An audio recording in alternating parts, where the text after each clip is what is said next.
Once you received your order, lay out everything in front of you.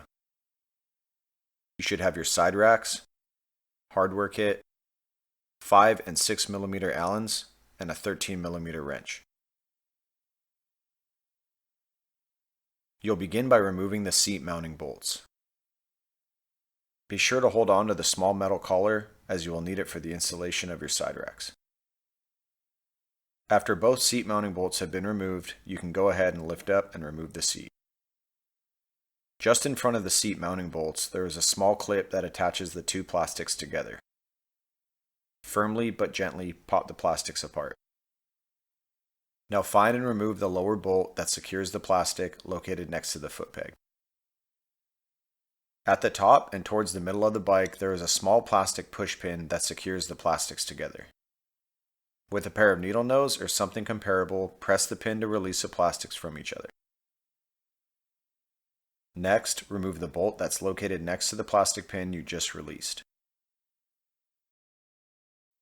Lastly, remove the bolt just under the frame rail as pictured.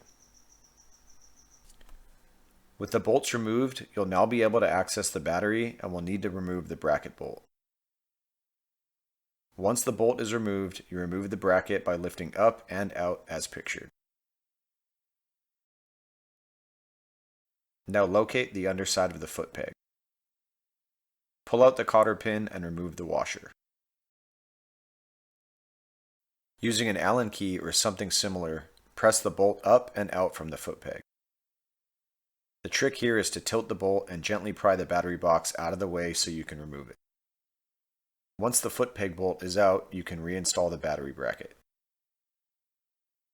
With the seat back on the bike, reinstall the small metal collar into the seat mounting location. At this point, there are two options for the install. One will be with our rear rack and one will be without. If you're installing the side racks with our rear rack, you'll need to align the rear rack into place first. When the side racks are into position, the upper mounting location should be aligned as pictured. If you're installing the side racks without our rear rack, we will supply you with aluminum spacers to fill the void where the rear rack would be. Regardless of what option you're doing, be sure that the alignment of the upper mounting locations looks like the pictures. Now run the supplied bolt and washer through the upper mounting location. Take the other bolt from your hardware kit and run it up and through the foot peg.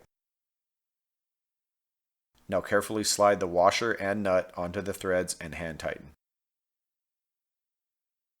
Prior to tightening down, you'll need to determine if you'd like your foot peg up and away or out and ready to use. You can simply loosen the nut if you would ever like to change the position in the future. Just be sure to tighten all hardware afterwards. Except for the battery removal, you need to repeat this process to install the other side rack on the opposite side of the bike. Now go around and snug down all your hardware. Be sure to double check everything after your first couple rides. Please let us know if you have any questions. We appreciate your feedback. Thanks for watching.